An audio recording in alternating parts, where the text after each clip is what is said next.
आज से हजारों साल पहले कोई हॉस्पिटल नहीं हुआ करते थे और ना ही लोग इतने बीमार हुआ करते थे। आपने देखा होगा कि हमारे बड़े बुजुर्ग 80-80 साल के हो जाते हैं, लेकिन उन्हें कभी कोई बीमारी नहीं होती है। तो आखिर उनके स्वस्थ रहने का क्या राज था? और आज देखो तो हर कोई बीमारियों से ग्रस्त है। छोटे से बच्चे को भी विभिन्न प्रकार की बीमारियां हैं। तो आखिर इतने छोटे से बच्चे को भी बीमारी कैसे हो जाती है? इसके पीछे का कारण क्या है? अगर मैं आपसे कहूं कि आप भी 80 साल तक जवान बने रहोगे और आपको कभी कोई बीमारी नहीं होगी, आपको कोई महंगी दवाइयां नहीं लेनी पड़ेगी, अस्पतालों के चक्कर नहीं काटने पड़ेंगे और आप घर पर रहकर भी बिल्कुल स्वस्थ और जवान और निरोगी बने रहोगे और बीमारियों का इलाज हमारे आसपास ही घर में ही मौजूद है और आपको कुछ भी पैसे खर्च करने की जरूरत नहीं है, तो आपको कैसा लगेगा दोस्तों? आज मैं आपको ऐसी 5 चीजों के बारे में बताने वाला हूं जो मां प्रकृति से हमें प्राप्त होती है, जो हमारे लिए धरती का वरदान है और हमारे स्वास्थ्य के लिए संजीवनी बूटी है। तो आइए जानते हैं। एक समय की बात है, एक गुरुजी जो आयुर्वेद के बहुत बड़े ज्ञाता थे, वो अपने सभी शिष्यों को उपदेश दे रहे थे। तभी उनमें से एक शिष्य ने उनसे सवाल किया कि गुरुदेव, आजकल जिसे देखो वह बीमारियों से ग्रस्त है। आजकल थोड़ा सा मौसम परिवर्तन होते ही लगभग 80% लोग बीमार पड़ जाते हैं और पहले हमारे दादाजी कितनी ही सर्दी पड़े, कितनी ही गर्मी क्यों ना पड़े, बरसात, हर स्थिति में वह स्वस्थ रहते थे।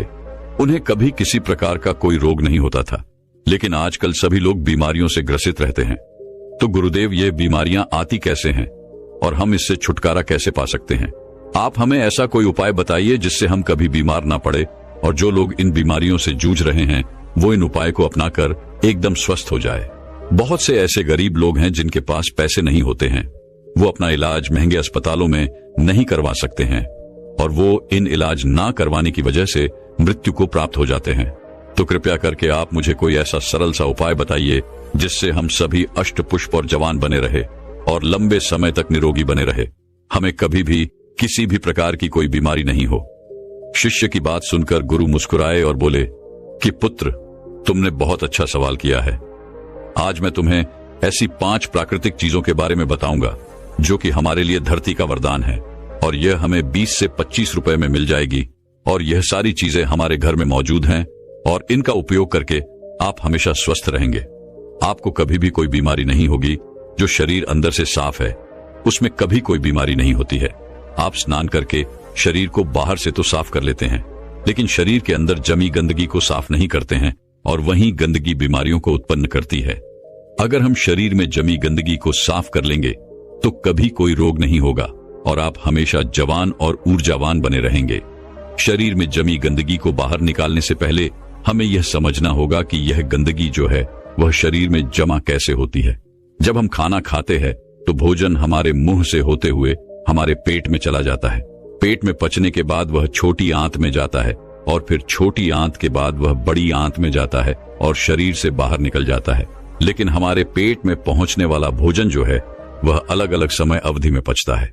जैसे अनाज को पचाने में 18 से 20 घंटे लगते हैं, सब्जियां को पचाने में 6 से 7 घंटे का समय लगता है और फलों को पचाने में लगभग 3 घंटे का समय लगता है। तो ऐसे में फल और सब्जियां जो है वो एक दिन में ही पच जाती है, लेकिन अनाज को पचाने में समय अधिक लगता है और हम 2-3 बार अनाज को लेते हैं।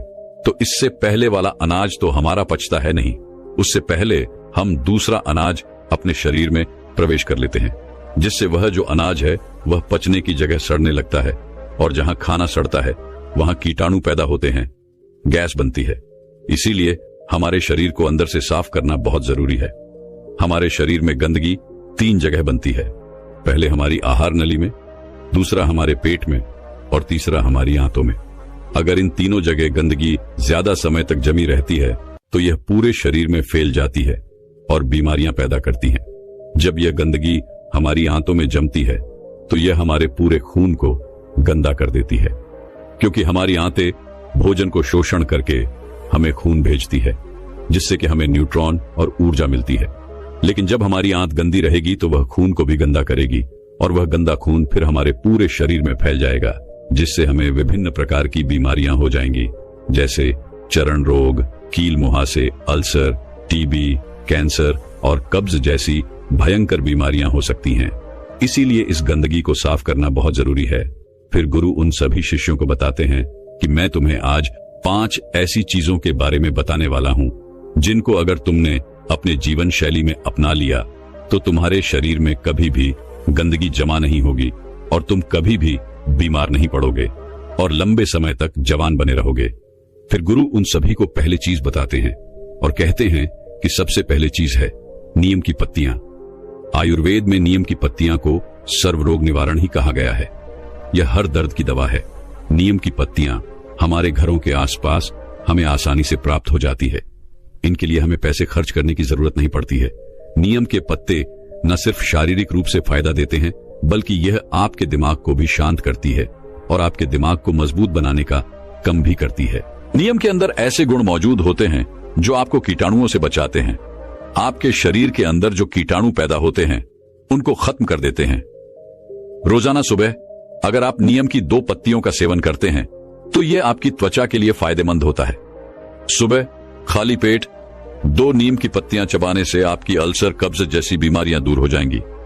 कई बार पेट में गर्मी होने की वजह से हमारे मुंह में छाले हो जाते हैं, तो नीम की पत्तियों का सेवन करने से आपको कभी छाले नहीं होंगे।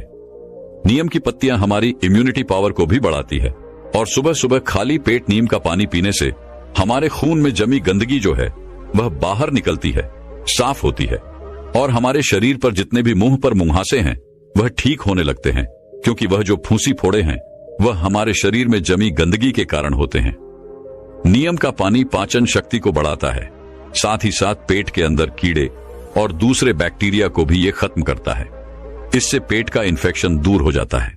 नीम का पानी हमारी आंतों में जमी गंदगी को भी बाहर निकालता है, साफ करता है। डायबिटीज के लिए नीम का पानी जो है वह रामबाण दवा है, क्योंकि नीम का पानी ब्लड में मौजूद शुगर को कंट्रोल करता है।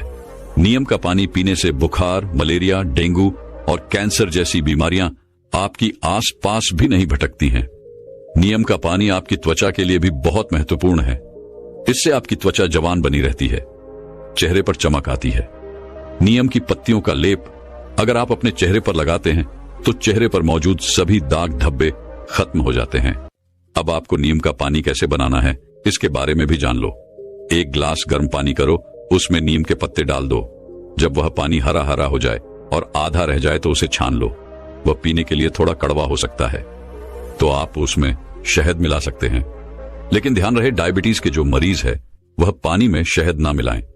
इसके बाद गुरु उनको दूसरी चीज बताते हुए कहते हैं कि आंवला, आयुर्वेद में कहा गया है कि 100 फल एक तरफ और आंवला एक तरफ। यह आंवला एक ऐसी औषधि है जो आपके 80% रोगों को खत्म कर सकता है।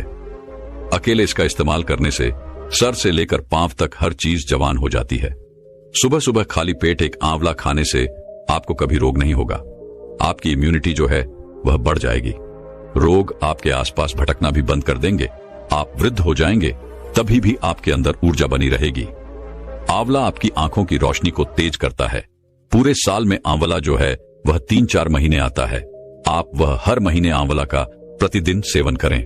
इसका सेवन करने से आपकी थकावट कम हो जाती है, आपकी कमजोरी दूर होती है, जैसी भी आपको स्किन एलर्जी है वो खत्म हो जाती है, आपकी त्वचा पर निखार आने लगता है, आप जल्दी वृद्ध दिखाई नहीं पड़ते हैं, आप हमेशा लंबे समय तक जवान बने रहेंगे, आपका लीवर सिस्टम और किडनी कार्य ठीक से करेगी, आपका पाचन तंत्र मजबूत हो जाएगा और ठीक से कार्य करेगा, आपके पेट में जमी गंदगी जो है वह बिल्कुल साफ हो जाएगी, आपका पेट खुलकर साफ होने लगेगा।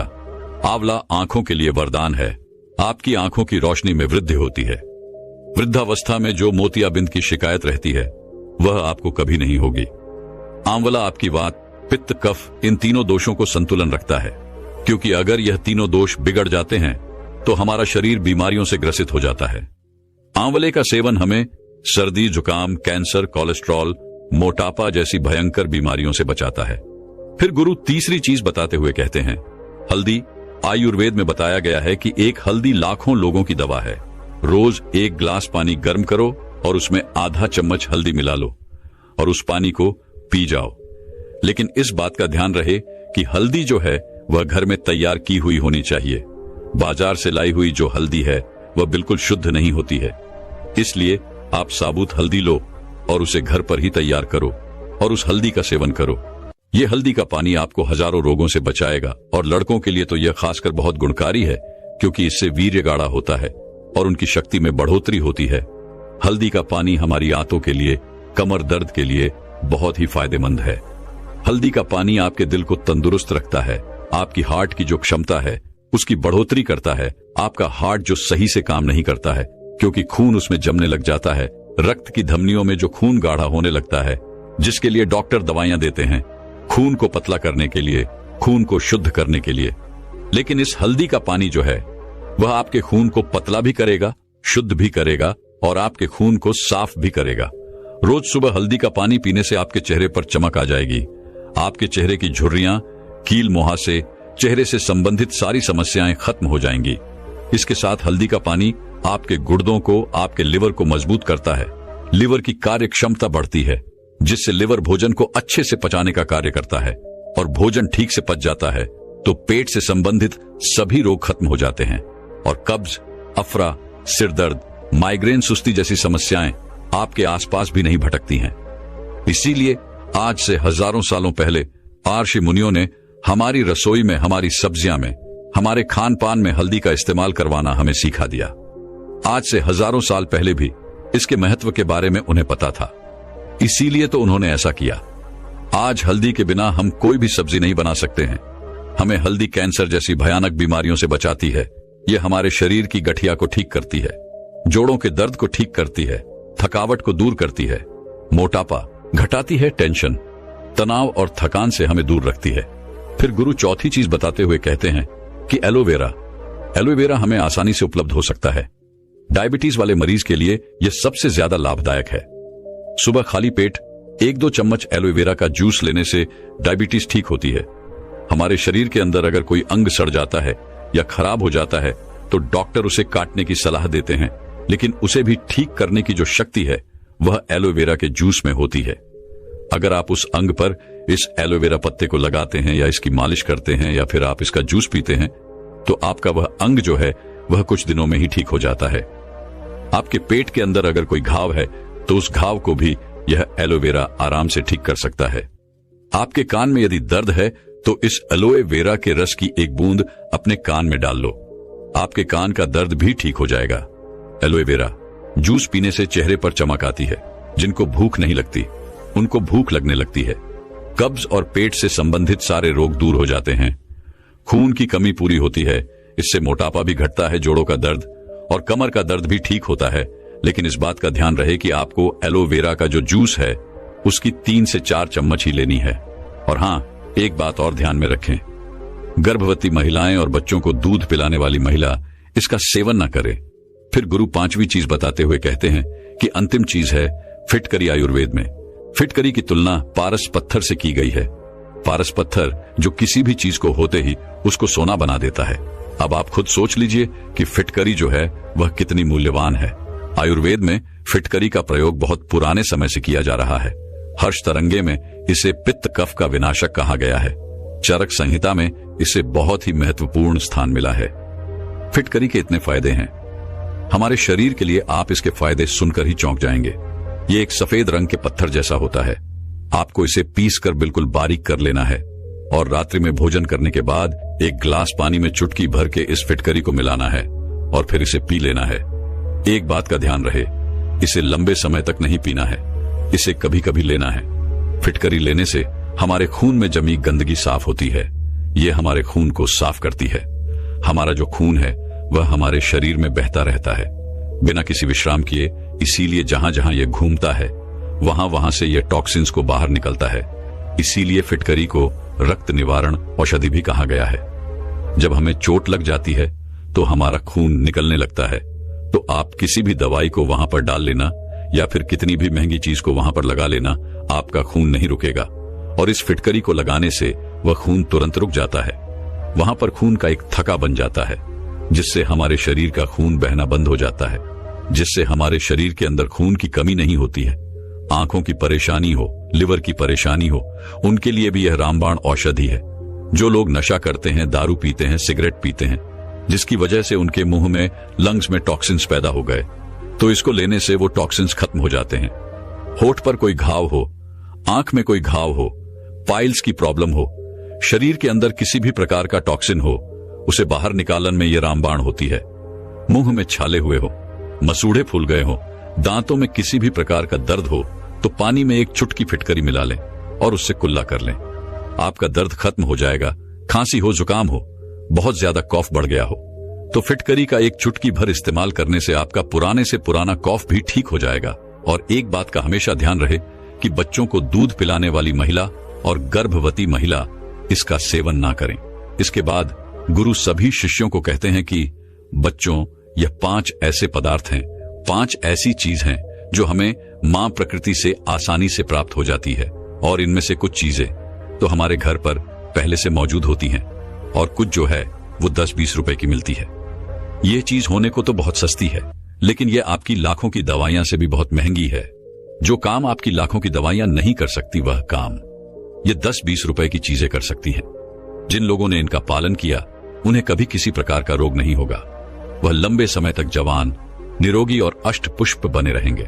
अगर आप हमेशा ही थकान से परेशान रहते हैं, अगर आप थोड़ा सा काम करने पर ही थकने लगते हैं, अगर आपको हमेशा ही कमजोरी महसूस होती है, आपको चक्कर आते हैं, तो आज मैं आपको एक ऐसी चीज के बारे में बताने वाला हूं जिनको अगर आप हर रोज खाते हैं तो मात्र 10 दिन के अंदर अंदर ही आपके शरीर की सारी कमजोरी दूर हो जाएगी और आप ऊर्जावान और ताकतवर महसूस करोगे। एक बार एक आयुर्वेदिक गुरु अपने कुछ शिष्यों को शरीर की ताकत के बारे में बता रहे थे।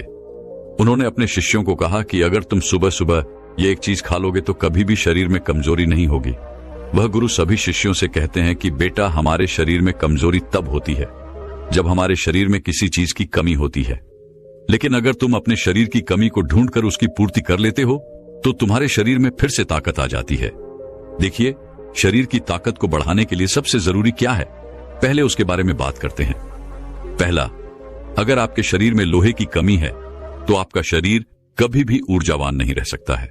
दूसरा, अगर आपके शरीर में मैग्नीशियम की कमी है तो आपका शरीर जो है वह कमजोरी महसूस करेगा और आप में आलस्य भी पनपेगा। तीसरा, अगर आपके शरीर में विटामिन डी की कमी है तो यह भी आपकी कमजोरी का कारण हो सकती है। और चौथा, अगर आपके शरीर में ओमेगा 3 फैटी एसिड की कमी है तब भी आपका शरीर कमजोर महसूस करेगा। इसके बाद वह गुरु अपने सभी शिष्यों को कहते हैं कि अगर तुम सभी इन चारों चीजों की कमी को अपने शरीर से दूर कर दो तो तुम्हारा शरीर ताकत से भर जाएगा और तुम्हें कभी भी आलस्य और कमजोरी महसूस नहीं होगी। अब इन चारों चीजों की कमी को पूरा करने के लिए आपको क्या करना होगा, उसे आप बड़े ही ध्यान से सुनो। हम बात करते हैं सबसे पहले आयरन के बारे में। आयरन हीमोग्लोबिन का सबसे महत्वपूर्ण घटक होता है। आयरन का काम ऑक्सीजन को पूरे शरीर में पहुंचाने का होता है। अगर शरीर में लोहे की कमी होती है तो व्यक्ति को एनीमिया हो सकता है। अनीमिया होने से शरीर में कमजोरी और सुस्ती छा जाती है। व्यक्ति पूरा का पूरा ढीला पड़ जाता है, उसका किसी भी काम में मन नहीं लगता है क्योंकि उसके शरीर में जान ही नहीं बचती है। इसके साथ ही आयरन मांसपेशियों के लिए भी बहुत जरूरी है। आयरन शरीर में ऊर्जा के स्तर को बढ़ाता है, तो इतने सारे फायदे आपको आयरन से मिल जाते हैं। तो ऐसे में अब आयरन की कमी को कैसे पूरा किया जाए उसके बारे में जानते हैं। आयरन की कमी को दूर करने के लिए आप पालक और कद्दू के बीज खा सकते हैं। इन दोनों में ही आयरन की मात्रा जो होती है वह भरपूर मात्रा होती है। आगे वह गुरु कहते हैं कि बच्चों, आपको पालक को कैसे खाना है ताकि आयरन की कमी दूर हो, उसके बारे में ध्यान से सुनो। वैसे तो पालक को खाने के बहुत सारे तरीके हैं, लेकिन अगर आप पालक को सलाद के रूप में खाते हैं तो इसका सबसे ज्यादा फायदा आपको मिलता है। आप कच्चे पालक में नींबू का रस, टमाटर और अन्य सब्जियां मिलाकर सलाद के रूप में इसका सेवन कर सकते हैं। ऐसा करने से इसका स्वाद भी बेहतर होगा और यह और भी ज्यादा गुणकारी होगा। अगर आप इसे नहीं खा सकते हैं तो आप इसे पकाकर भी खा सकते हैं।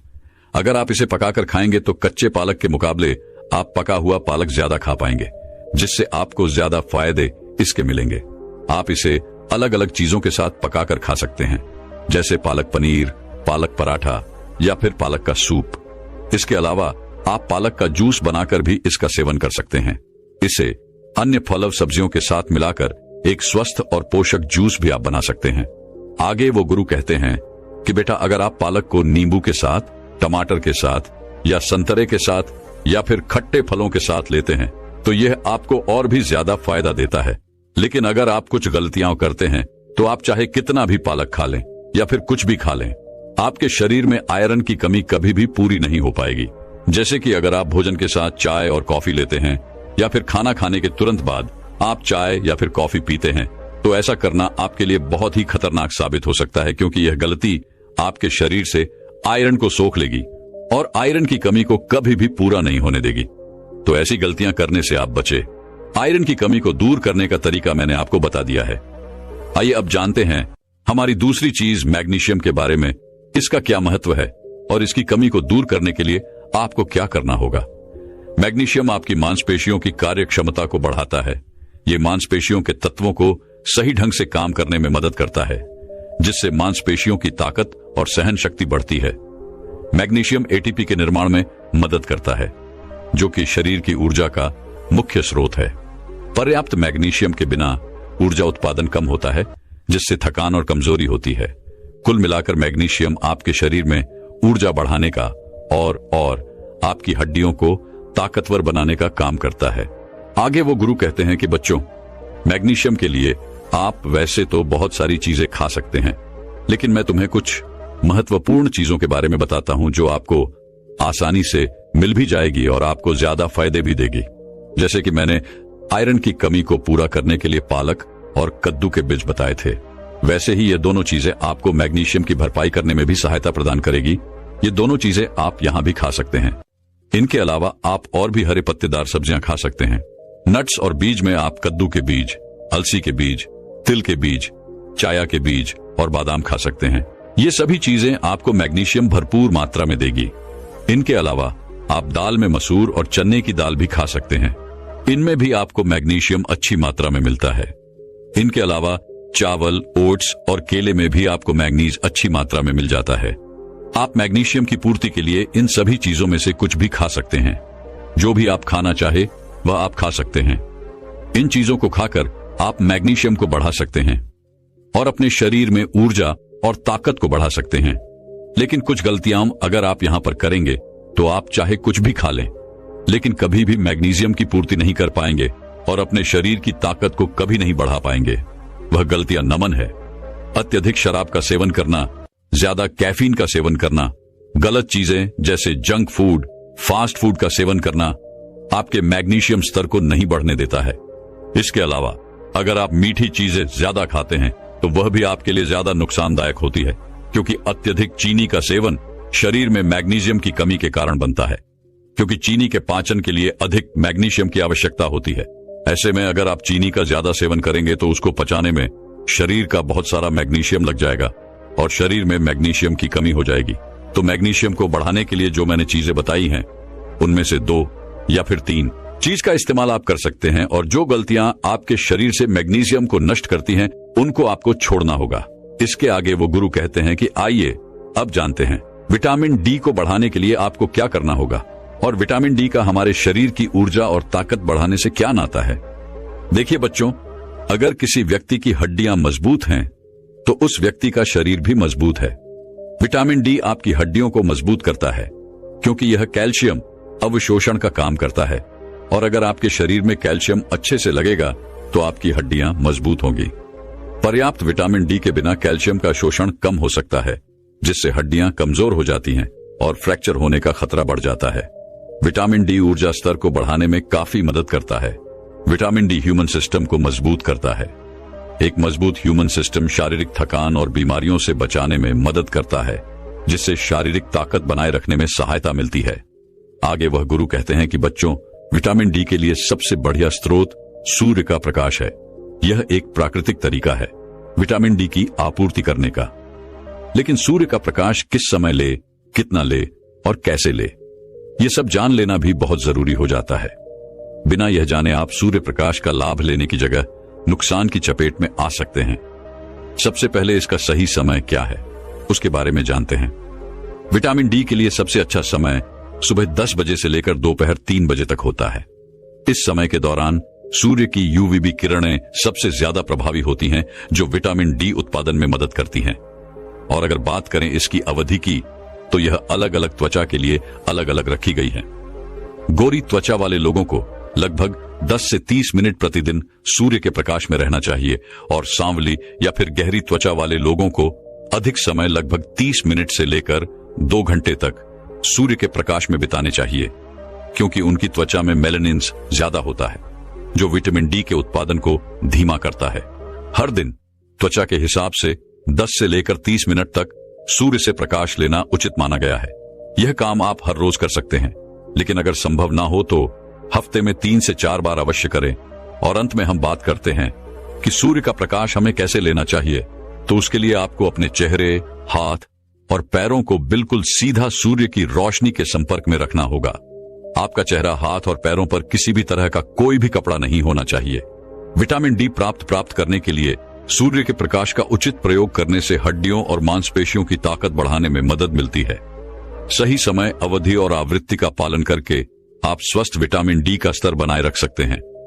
इस तरह से आप विटामिन डी की आपूर्ति कर सकते हैं और अपने शरीर को ताकतवर और ऊर्जावान बना सकते हैं। इसके बाद वह गुरु अपने सभी शिष्यों को कहते हैं कि बेटा, आप जानते हैं ओमेगा 3 फैटी एसिड के बारे में, कि कैसे आपके शरीर में ऊर्जा को बढ़ाने में सहायक होता है। तो इसके लिए आपको क्या करना होगा ताकि इसकी कमी आपके शरीर में कभी ना हो। देखिए बेटा, ओमेगा 3 फैटी एसिड के लिए सारी चीजें बहुत हैं, लेकिन आज मैं तुम्हें जो बताऊंगा वह सबसे बढ़िया और सबसे ज्यादा फायदा देने वाली है। ओमेगा 3 फैटी एसिड के लिए सबसे ज्यादा प्रभावी वस्तु है आलसी के बीज। इनका सेवन आपके लिए सबसे ज्यादा प्रभावी होगा, क्योंकि इससे बढ़िया शाकाहारी चीज कोई भी नहीं है जो आपके शरीर में ओमेगा 3 फैटी एसिड को बढ़ा सके। आलसी के बीजों का सेवन करने के लिए सुबह का समय सबसे बढ़िया होता है, और अगर आप इसका इस्तेमाल खाली पेट करते हैं तो इससे बढ़िया कुछ भी नहीं है। और आप इन बीजों का इस्तेमाल साबित न करें, क्योंकि साबुत बीजों को पचाना हमारे पेट के लिए थोड़ा सा कठिन होता है, लेकिन अगर आप इन बीजों को पीस कर इस्तेमाल करते हैं तो यह पचने में सरल हो जाते हैं। इसका का प्रयोग आप सुबह खाली पेट दही के साथ कर सकते हैं। इसके अलावा आप पानी के ग्लास में थोड़ा सा इसका पाउडर डालकर भी इसका इस्तेमाल कर सकते हैं। इसके अलावा आप सलाद और सब्जी में मिलाकर भी इसका इस्तेमाल कर सकते हैं। इसके अलावा आप अपने आटे में इसका पाउडर मिलाकर भी इसकी रोटी बनाकर इसका इस्तेमाल कर सकते हैं। यह भी आपके लिए सबसे बढ़िया होगा। इस तरह से आप अपने शरीर में ओमेगा 3 फैटी एसिड की कमी को पूरा कर सकते हैं, और ऐसा करके आप अपने शरीर से इन चारों चीजों की कमी को पूरा कर पाएंगे और आपके शरीर को ऊर्जा और ताकत से भर पाएंगे, और आपके शरीर की ऊर्जा और ताकत मात्र 10 दिन में बढ़ने लगेगी।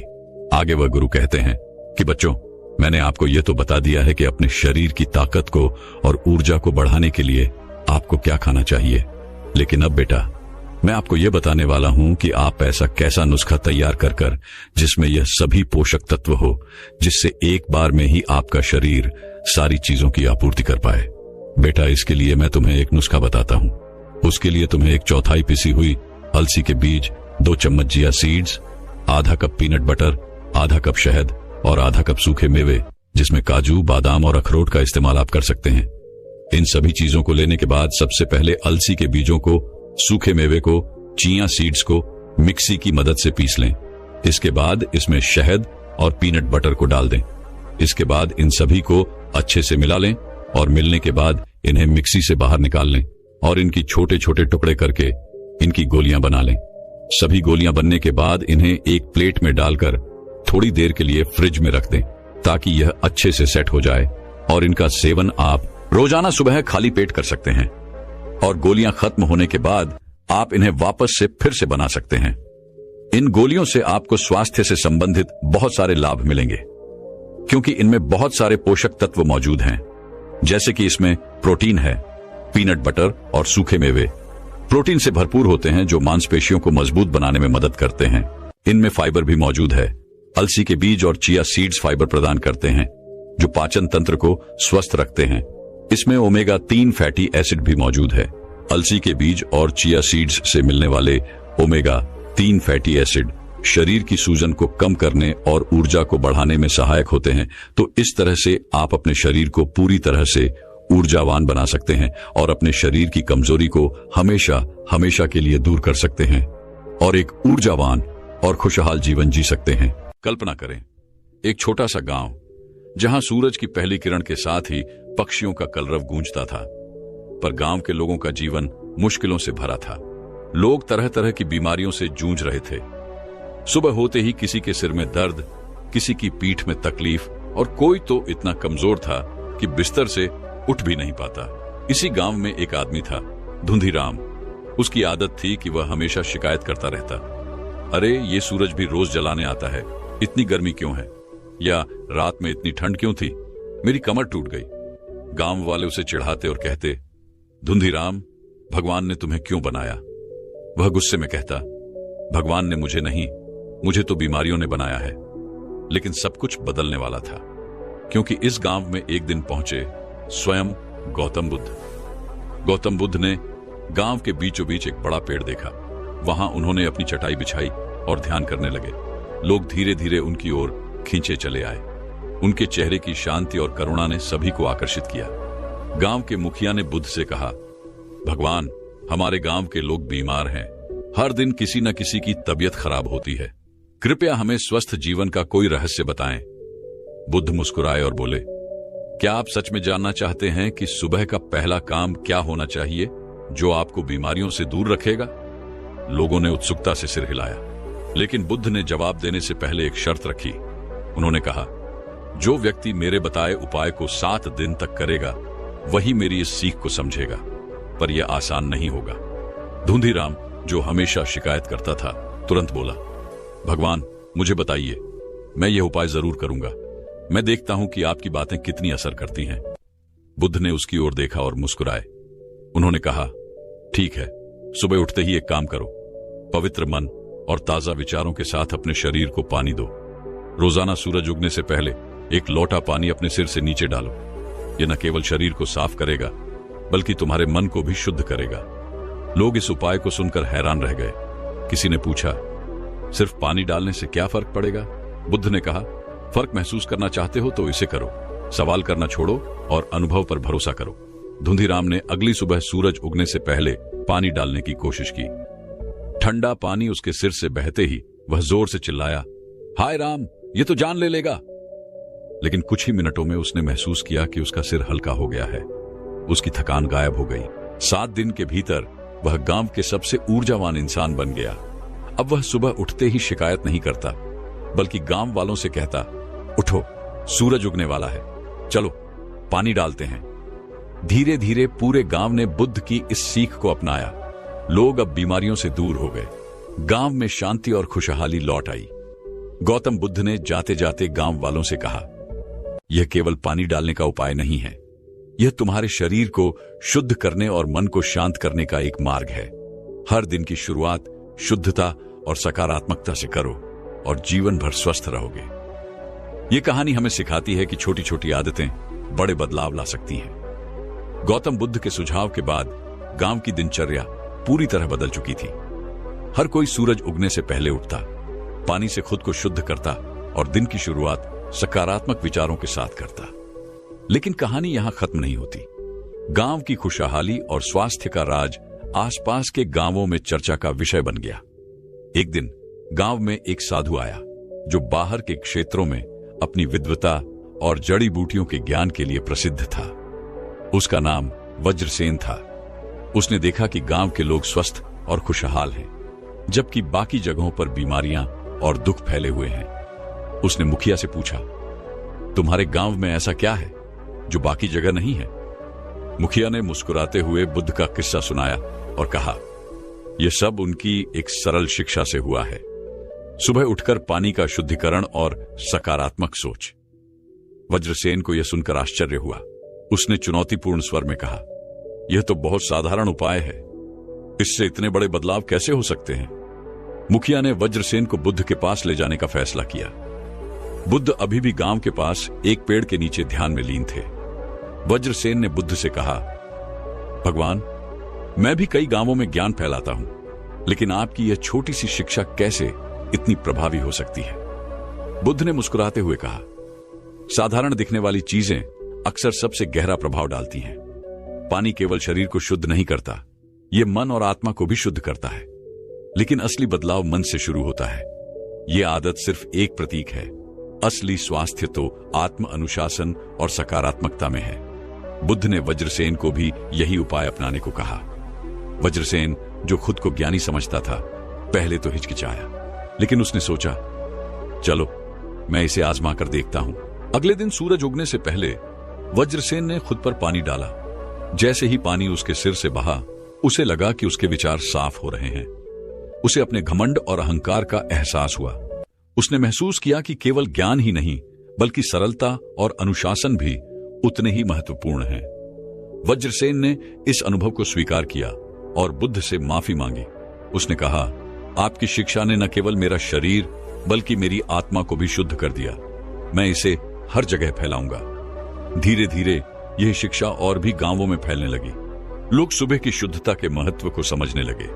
हर कोई अपने दिन की शुरुआत एक नई ऊर्जा और सकारात्मक सोच के साथ करने लगा। बुद्ध ने अंत में कहा, हमारे जीवन की सबसे बड़ी बीमारियां हमारे विचारों में होती हैं। अगर हम इन्हें शुद्ध कर लें तो हमारा शरीर भी स्वस्थ रहेगा। सुबह का पहला काम हमेशा अपनी आत्मा और मन को शुद्ध करने का होना चाहिए। यह संदेश केवल उस गांव के लिए नहीं था, बल्कि पूरे मानव जाति के लिए था। जब तक लोग इसे अपनाते रहे, बीमारियां और दुख उनसे दूर रहे। गांव के लोग अब बुद्ध की शिक्षा से पूरी तरह प्रेरित हो चुके थे। लेकिन गांव से थोड़ा दूर पहाड़ों के पार एक और छोटा गांव था, जहां लोग हमेशा बीमार और कमजोर रहते थे। यह गांव जंगलों से घिरा हुआ था और वहां के लोग अंधविश्वासों में फंसे हुए थे। इस गांव में एक पुराना नियम था कि सुबह उठते ही कुछ खाए बिना किसी से बात नहीं करनी चाहिए। उनका मानना था कि ऐसा न करने पर उनकी आत्मा कमजोर हो जाएगी। इस नियम ने उनकी सेहत को बुरी तरह प्रभावित किया। लोग धीरे धीरे शारीरिक और मानसिक रूप से कमजोर हो रहे थे। जब बुद्ध के शिष्यों को इस गांव की स्थिति के बारे में पता चला तो उन्होंने बुद्ध से अनुरोध किया कि वे वहां जाएं। बुद्ध ने अपनी सहमति दी और शिष्यों के साथ गांव की ओर निकल पड़े। जब वे गांव पहुंचे तो वहां के लोग उन्हें अजीब नजरों से देखने लगे। एक बुजुर्ग व्यक्ति ने पूछा, आप कौन हैं और यहां क्यों आए हैं? बुद्ध ने मुस्कुराते हुए कहा, मैं तुम्हारे दुख का कारण समझने और उसका समाधान देने आया हूं। बुद्ध ने गांव वालों को इकट्ठा किया और उनसे पूछा, तुम्हारे जीवन में सबसे बड़ी समस्या क्या है? गांव वालों ने एक सुर में कहा, हम हमेशा बीमार और कमजोर रहते हैं। बुद्ध ने पूछा, क्या तुम सुबह उठकर कुछ विशेष करते हो? लोगों ने अपने नियमों के बारे में बताया। बुद्ध उनकी बात सुनकर मुस्कुराए और कहा, तुम्हारी समस्याओं का हल बेहद सरल है। सुबह उठते ही सबसे पहले अपने शरीर और मन को शुद्ध करो, पानी से स्नान करो और कुछ पल ध्यान में बिताओ। उसके बाद ही कुछ खाओ। गांव के लोग हंसने लगे। एक युवक ने कहा, यह तो बेहद साधारण बात है, इससे हमारी बीमारियां कैसे ठीक होंगी? बुद्ध ने गंभीरता से कहा, कभी कभी साधारण दिखने वाली चीजों में सबसे बड़ा राज छिपा होता है। तुम इसे एक सप्ताह तक अपना कर देखो। अगर तुम्हें फर्क महसूस ना हो तो मैं यहां से बिना कुछ कहे चला जाऊंगा। लोगों ने बुद्ध की बात मान ली और उनकी शिक्षा का पालन करना शुरू कर दिया। सुबह उठकर पानी से खुद को शुद्ध करना और ध्यान लगाना उनके लिए एक नया अनुभव था। पहले 3 दिन उन्हें कोई खास बदलाव महसूस नहीं हुआ, लेकिन चौथे दिन से उनका मन हल्का और शरीर में ऊर्जा महसूस होने लगी। सप्ताह के अंत तक लोगों ने महसूस किया कि उनकी सेहत में सुधार हो रहा है। जो लोग हमेशा थके थके रहते थे, वे अब दिन भर सक्रिय रहने लगे। एक वृद्ध महिला जो महीनों से बीमार थी, उसने भी खुद को पहले से बेहतर महसूस किया। एक सप्ताह के बाद बुद्ध ने गांव वालों को फिर से इकट्ठा किया। उन्होंने कहा, तुमने देखा कि एक छोटी सी आदत ने तुम्हारे जीवन में कितना बड़ा बदलाव लाया। यह सिर्फ शुरुआत है।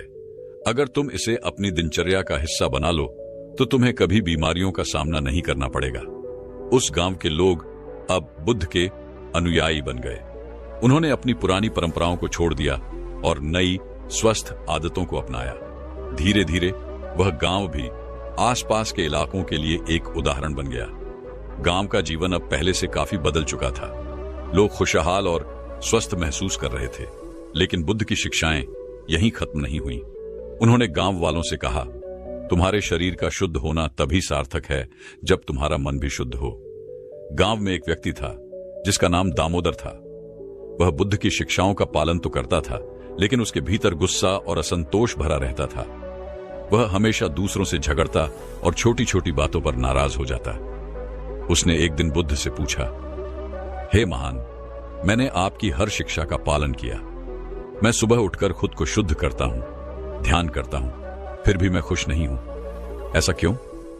बुद्ध ने मुस्कुराते हुए दामोदर से कहा, तुम अपने शरीर को शुद्ध करते हो, लेकिन क्या तुम अपने मन को शुद्ध करने का प्रयास करते हो?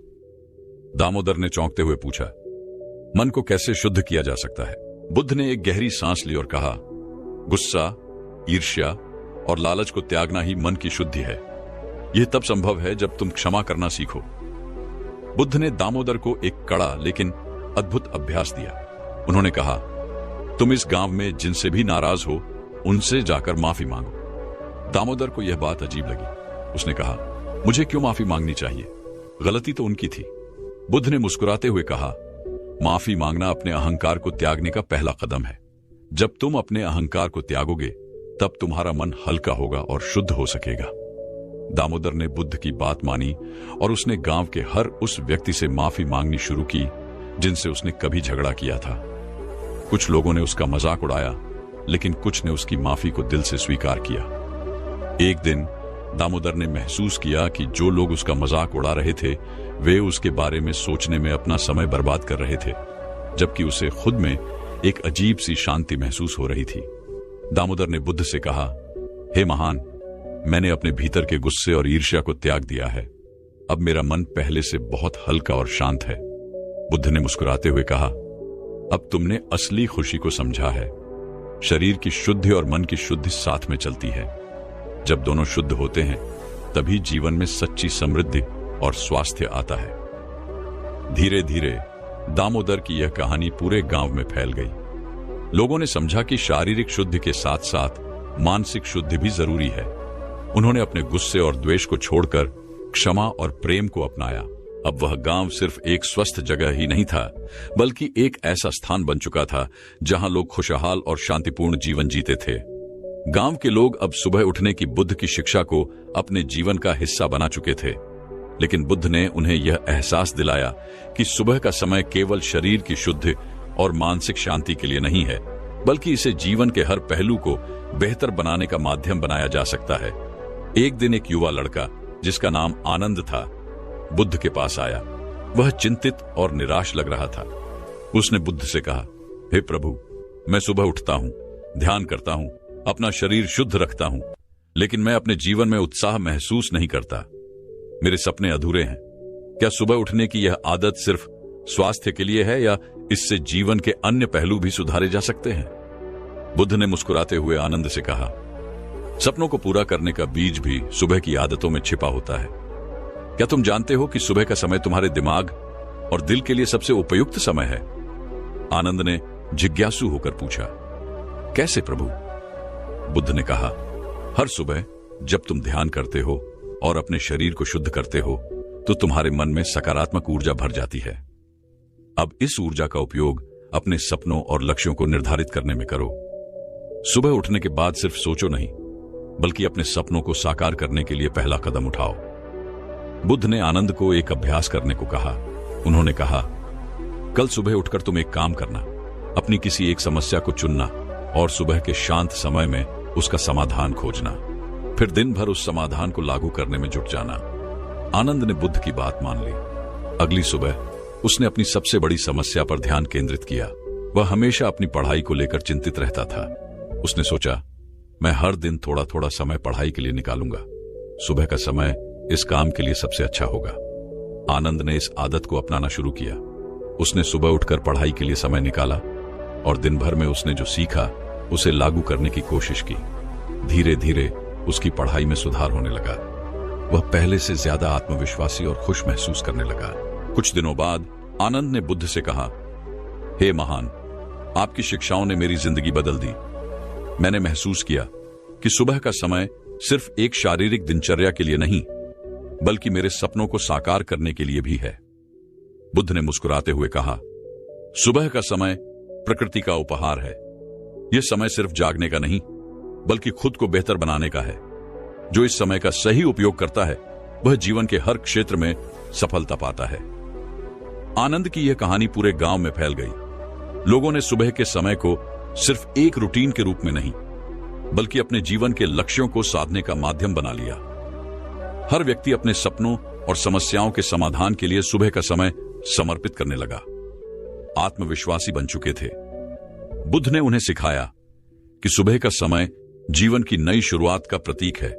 गांव में बुद्ध की शिक्षाओं ने सभी को बदल दिया था, लेकिन समय के साथ एक नई चुनौती सामने आई।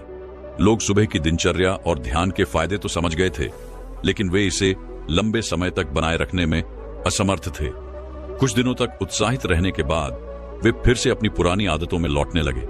इस बार गांव की सबसे बुजुर्ग महिला, जिन्हें सब माता कहकर पुकारते थे, बुद्ध के पास पहुंची। उन्होंने कहा, हे महान, आपने हमें जो ज्ञान दिया वह अद्भुत है, लेकिन लोगों का मन फिर से भटकने लगा है। क्या इसका कोई समाधान है? बुद्ध ने मुस्कुराते हुए उत्तर दिया, माता, मन को काबू में रखने का सबसे अच्छा तरीका है उसे प्रेरित करना। अगर प्रेरणा कमजोर हो जाती है तो आदतें भी कमजोर हो जाती हैं। लोगों को यह समझने की जरूरत है कि सुबह का समय न केवल शरीर को स्वस्थ रखता है, बल्कि आत्मा को भी ऊर्जा देता है। बुद्ध ने पूरे गांव को एकत्र किया। इस बार उन्होंने एक छोटी कहानी सुनाई। एक राजा था जो हर सुबह अपने बगीचे में टहलने जाया करता था। एक दिन उसने देखा कि उसके बगीचे के फूल मुरझा रहे हैं। उसने माली को बुलाया और पूछा, यह क्यों हो रहा है? माली ने उत्तर दिया, राजन, यह इसलिए हो रहा है क्योंकि पौधे अपने आसपास के पेड़ों से ईर्ष्या करने लगे हैं। गुलाब का फूल सोचता है कि मैं चंपा जितना सुंदर क्यों नहीं हूं, और चंपा सोचता है कि मैं आम के पेड़ जितना बड़ा क्यों नहीं हूं। हर पौधा अपने आप को दूसरों से कम समझता है। राजा ने मुस्कुराते हुए कहा, तो इसका समाधान क्या है? माली ने कहा, राजन, जब तक ये पौधे खुद को स्वीकार नहीं करेंगे तब तक वे कभी खुश नहीं रहेंगे। हर पौधे को अपने गुणों पर गर्व करना चाहिए, यही उसकी सच्ची शक्ति है। इस कहानी ने गांव के लोगों पर गहरा असर डाला। बुद्ध ने कहा, तुम सब भी इन पौधों की तरह हो। जब तक तुम अपनी क्षमताओं और आदतों को नहीं अपनाओगे तब तक तुम सच्चा लाभ नहीं उठा सकते। सुबह का समय खुद को समझने और स्वीकारने का समय है। इसे किसी और के साथ तुलना करके बर्बाद मत करो। बुद्ध ने लोगों को एक नया प्रयोग करने का सुझाव दिया। उन्होंने कहा, अगले 7 दिन सुबह उठने के बाद हर व्यक्ति एक नई आदत को अपनाएगा। यह आदत तुम्हारे लक्ष्य के करीब ले जाएगी, चाहे वह पढ़ाई हो, काम हो या स्वास्थ्य सुधार हो। लेकिन एक बात का ध्यान रखना, इस आदत को अपना समझकर करो, न कि दूसरों की देखा देखी। अगले 7 दिनों में गांव का माहौल बदलने लगा। हर व्यक्ति अपने अपने लक्ष्य पर काम करने लगा। कोई सुबह उठकर खेती में नए तरीके सीख रहा था, तो कोई योग और ध्यान के माध्यम से अपनी मानसिक शांति को मजबूत कर रहा था। आनंद, जो पहले अपनी पढ़ाई को लेकर चिंतित था, अब हर सुबह नए विषयों को समझने की कोशिश करता। माता ने सुबह का समय अपनी सेहत सुधारने के लिए व्यायाम और ध्यान में लगाना शुरू किया। गांव के हर व्यक्ति ने महसूस किया कि सुबह का सही उपयोग करने से उनका जीवन बदलने लगा है। बुद्ध ने कहा, सुबह का समय तुम्हारे जीवन की जड़ है। अगर तुम इसे मजबूत रखोगे तो तुम्हारा जीवन हमेशा हरा भरा रहेगा। अपनी तुलना किसी और से मत करो। हर सुबह यह तय करो कि आज तुम अपने जीवन को पहले से बेहतर बनाने के लिए क्या करोगे। यही सच्चा धर्म है। बुद्ध के सुझाव के अनुसार गांव वालों ने सुबह की दिनचर्या में एक नई आदत जोड़ना शुरू किया। लेकिन एक दिन गांव का एक युवक अर्णव बुद्ध के पास पहुंचा। उसने कहा, गुरुजी, मुझे समझ नहीं आता कि मैं अपनी आदतों को लंबे समय तक क्यों नहीं निभा पाता। हर बार कुछ दिनों बाद मेरा उत्साह खत्म हो जाता है। बुद्ध ने मुस्कुराते हुए उसे पास बैठने को कहा। उन्होंने कहा, अर्णव, यह केवल तुम्हारी समस्या नहीं है, यह हर इंसान के साथ होता है, लेकिन इसका हल तुम्हारे भीतर ही छिपा है। बुद्ध ने अर्णव को एक कहानी सुनाई। एक बार की बात है, एक राजा के पास 2 बाज थे। राजा ने उन्हें ट्रेनिंग देने के लिए एक प्रशिक्षक नियुक्त किया। कुछ ही दिनों में एक बाज ने ऊंची उड़ान भरना शुरू कर दिया, लेकिन दूसरा बाज अपनी जगह से हिलने का नाम नहीं लेता था। राजा ने कई विद्वानों को बुलाया, लेकिन कोई भी बाज को उड़ने के लिए प्रेरित नहीं कर सका। अंत में एक किसान आया और उसने बाज को उड़ते हुए देख लिया। राजा ने हैरानी से पूछा, तुमने ऐसा क्या किया? किसान ने उत्तर दिया, मैंने बस वह डाल काट दी जिस पर वह बैठा हुआ था। बुद्ध ने कहा, अर्णव, तुम्हारी पुरानी आदतें उस डाल की तरह हैं जिस पर तुम टिके हुए हो। जब तक तुम उन्हें काटोगे नहीं, तब तक तुम नई ऊंचाइयों तक नहीं पहुंच सकते। परिवर्तन का सबसे पहला कदम है अपने पुराने आरामदायक दायरे से बाहर निकलना। बुद्ध ने पूरे गांव के लोगों को बुलाया और एक चुनौती दी। उन्होंने कहा, अगले 7 दिनों तक हर कोई एक ऐसा काम करेगा जो उसने पहले कभी न किया हो। यह तुम्हें अपने पुराने दायरों से बाहर निकालेगा। लोगों ने इस चुनौती को स्वीकार किया। किसी ने सुबह उठकर पहली बार नदी में तैरना सीखा, तो किसी ने सुबह सुबह गांव के बच्चों को पढ़ाने का काम शुरू किया। सबसे बड़ा परिवर्तन हुआ अर्णव में। उसने अपने डर पर काबू पाने के लिए सुबह उठकर जंगल में ध्यान करना शुरू किया। 7 दिनों के बाद अर्णव बुद्ध के पास आया और बोला, गुरुजी, यह 7 दिन मेरे जीवन के सबसे महत्वपूर्ण रहे। मैंने महसूस किया कि डर केवल हमारे मन का खेल है। जब हम अपने डर का सामना करते हैं तो वह गायब हो जाता है। बुद्ध ने कहा, यही जीवन का सत्य है अर्णव। जब तक तुम खुद को सीमाओं में बांध कर रखोगे, तब तक तुम्हारा विकास रुक जाएगा। सुबह का समय तुम्हें इन सीमाओं से बाहर निकलने का अवसर देता है। अर्णव की कहानी ने पूरे गांव को प्रेरित किया। लोगों ने महसूस किया कि सुबह का समय केवल शरीर को स्वस्थ रखने के लिए नहीं, बल्कि मानसिक सीमाओं को तोड़ने के लिए भी है। गांव का हर व्यक्ति अब अपनी सुबह को न केवल स्वास्थ्य बल्कि अपने व्यक्तित्व को सुधारने के लिए भी इस्तेमाल करने लगा। गांव में सुबह की दिनचर्या अब केवल एक साधारण प्रक्रिया नहीं रही, बल्कि यह एक परंपरा बन गई। हर व्यक्ति सूरज निकलने से पहले उठने लगा। नदी के किनारे लोगों का समूह ध्यान करता और योगासन करता। धीरे धीरे गांव के बुजुर्गों ने महसूस किया कि उनकी कई बीमारियां कम हो रही हैं और युवा पहले से अधिक ऊर्जावान महसूस करने लगे। लेकिन एक दिन एक वृद्धा, जिसका नाम सुरमा था, बुद्ध के पास पहुंची। उसने कहा, गुरुजी, मैं सुबह उठने और ध्यान करने की पूरी कोशिश करती हूं, लेकिन मेरा मन बार बार भटकने लगता है। ऐसा लगता है जैसे मैं इसे लंबे समय तक जारी नहीं रख पाऊंगी। बुद्ध मुस्कुराए और उन्होंने सुरमा से कहा, तुम्हें अपनी समस्या का हल ढूंढने के लिए खुद को परखना होगा। कल सुबह सबसे पहले नदी के किनारे जाओ और वहां कुछ ऐसा करो जो तुमने पहले कभी न किया हो। सुरमा ने बुद्ध के निर्देशों का पालन किया। अगले दिन उसने नदी के किनारे जाकर वहां के पत्थरों को ध्यान से देखा। उसे उनमें कई प्रकार की आकृतियां नजर आईं। उसने महसूस किया कि पत्थर वर्षों से पानी और समय के प्रभाव से आकार बदलते रहे हैं। जब वह वापस बुद्ध के पास पहुंची तो उसने कहा, गुरुजी, आज मैंने महसूस किया कि ये पत्थर भी समय और परिस्थितियों के आगे झुककर बदलते गए। शायद मैं भी धीरे धीरे अपने भीतर बदलाव ला सकती हूं।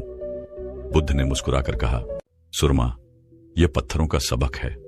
अगर पत्थर जैसे कठोर वस्त्र भी समय और प्रयास से बदल सकते हैं, तो मनुष्य क्यों नहीं। सुबह का समय तुम्हारे मन और शरीर को तराशने का अवसर है। इसे छोटे छोटे कदमों से शुरू करो और धैर्य रखो। बदलाव निश्चित रूप से आएगा। इस घटना के बाद गांव के लोग और भी अधिक प्रेरित हो गए। एक दिन बुद्ध ने सभी को बुलाया और कहा, अगले 7 दिनों तक सुबह का समय केवल शारीरिक अभ्यास के लिए नहीं, बल्कि किसी नए अनुभव को जानने के लिए भी उपयोग किया जाएगा। हर व्यक्ति को सूरज उगने से पहले अपनी पसंद का कोई नया काम करना है। लोगों ने बुद्ध के इस सुझाव को मान लिया। किसी ने सुबह उठकर गांव के बच्चों को कहानी सुनाई, तो किसी ने जंगल में जाकर पक्षियों के चहचहाने की आवाज को महसूस किया। सबसे अधिक परिवर्तन बच्चों में दिखा। वे सूरज उगने से पहले जागने लगे और अपने माता पिता के साथ ध्यान में शामिल होने लगे। धीरे धीरे उनकी सोचने समझने की शक्ति बढ़ने लगी। गांव के युवा, जो पहले आलसी और निराश थे, अब ऊर्जा से भर गए। उन्होंने महसूस किया कि सुबह का समय केवल स्वास्थ्य के लिए नहीं, बल्कि मानसिक और आध्यात्मिक जागरूकता के लिए भी महत्वपूर्ण है। एक दिन बुद्ध ने गांव वालों को नई चुनौती दी। उन्होंने कहा, सुबह की दिनचर्या के बाद अब हमें अपने आसपास के लोगों को इस परिवर्तन का हिस्सा बनाना है। हर व्यक्ति को कम से कम 3 और लोगों को सुबह की शक्ति से परिचित कराना होगा। गांव में बुद्ध की चुनौती ने एक नई लहर पैदा कर दी। हर व्यक्ति को 3 और लोगों को सुबह की दिनचर्या और उसके फायदों से जोड़ने का काम सौंपा गया था। लोगों ने इसे बड़ी उत्सुकता के साथ स्वीकार किया। गांव के बच्चे सबसे पहले इस काम में जुट गए। उन्होंने सोचा कि बड़े बुजुर्गों को प्रेरित करना थोड़ा कठिन हो सकता है, लेकिन अपने जैसे बच्चों को मनाना आसान होगा। इसलिए वे पास के दूसरे गांवों में गए और वहां के बच्चों को खेल खेल में ध्यान और योग सिखाने लगे। एक दिन गांव के बच्चे एक ऐसे गांव पहुंचे जहां लोग हमेशा बीमार और उदास रहते थे। उन्होंने देखा कि वहां के बच्चे सुबह देर से उठते हैं और सारा दिन खेल कूद की बजाय झगड़ों में व्यतीत करते हैं। बुद्ध की शिक्षा से प्रेरित होकर बच्चों ने उन्हें सुबह जल्दी उठने और ध्यान करने के लिए राजी किया। कुछ ही दिनों में उस गांव का माहौल बदलने लगा। गांव के बड़े लोग, जिनका काम दूसरे गांवों में जाकर संदेश फैलाना था, थोड़े चिंतित थे। उन्हें लगा कि जो लोग पहले से ही अपनी दिनचर्या में उलझे हैं, उन्हें मनाना मुश्किल होगा। लेकिन बुद्ध ने उन्हें सलाह दी, अपने अनुभवों को साझा करो। कहानियां इंसान के दिलों को छूती हैं। सुरमा, जिन्होंने नदी किनारे पत्थरों से सबक लिया था, सबसे पहले आगे आईं। उन्होंने पास के गांवों में जाकर अपनी कहानी सुनाई और बताया कि कैसे सुबह की दिनचर्या ने उनकी सोच और स्वास्थ्य में बदलाव लाया। उनकी सच्ची और सरल कहानी ने कई लोगों को प्रेरित किया। धीरे धीरे गांव के हर व्यक्ति ने अपने अपने तरीके से बुद्ध की शिक्षा को फैलाना शुरू कर दिया। कुछ लोगों ने संगीत और नृत्य के जरिए संदेश दिया, तो कुछ ने कहानियों और कविताओं के माध्यम से। इस प्रयास का परिणाम यह हुआ कि आसपास के कई गांवों में सुबह की दिनचर्या को अपनाने का सिलसिला शुरू हो गया। एक दिन जब गांव के सभी लोग एकत्रित हुए, तो बुद्ध ने कहा, यह केवल सुबह जल्दी उठने का मामला नहीं है। यह अपने अंदर के आलस्य और अज्ञान को त्यागने की प्रक्रिया है। जब तुम अपने मन को शुद्ध करोगे और शरीर को स्वस्थ रखोगे, तभी तुम दूसरों की मदद करने में सक्षम हो सकोगे। गांव के लोग अब न केवल अपने लिए बल्कि दूसरों के लिए भी एक प्रेरणा बन चुके थे। उनके प्रयासों से आसपास के गांवों में एक नई ऊर्जा का संचार हुआ। सुबह की दिनचर्या अब केवल एक आदत नहीं, बल्कि एक आंदोलन बन चुकी थी। बुद्ध ने अगली चुनौती के रूप में कहा, अब समय है कि हम अपने आसपास के जंगलों और प्रकृति की भी रक्षा करें।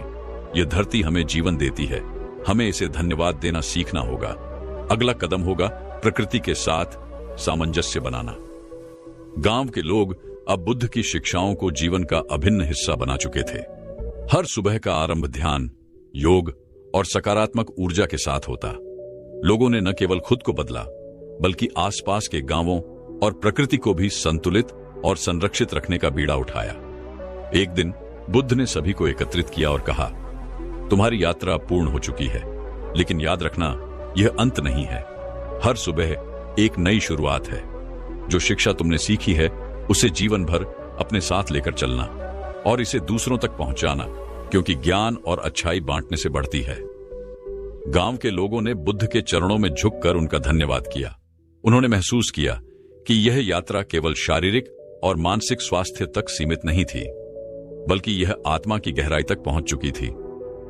बुद्ध ने मुस्कुराते हुए कहा, सुबह जल्दी उठने का अर्थ सिर्फ सूरज को देखना नहीं है, बल्कि अपने भीतर के सूरज को जगाना है। जब तुम हर दिन नई ऊर्जा, नई प्रेरणा और नई सोच के साथ शुरू करते हो, तो जीवन में कभी अंधकार नहीं रहेगा। यही जीवन का सबसे बड़ा रहस्य है। गांव अब प्रकाश का गांव कहलाने लगा। दूर दूर से लोग यहां आते और बुद्ध की शिक्षाओं को सुनते। यह गांव प्रेरणा का केंद्र बन गया। लोगों ने जाना कि छोटी छोटी आदतें भी जीवन को बदल सकती हैं।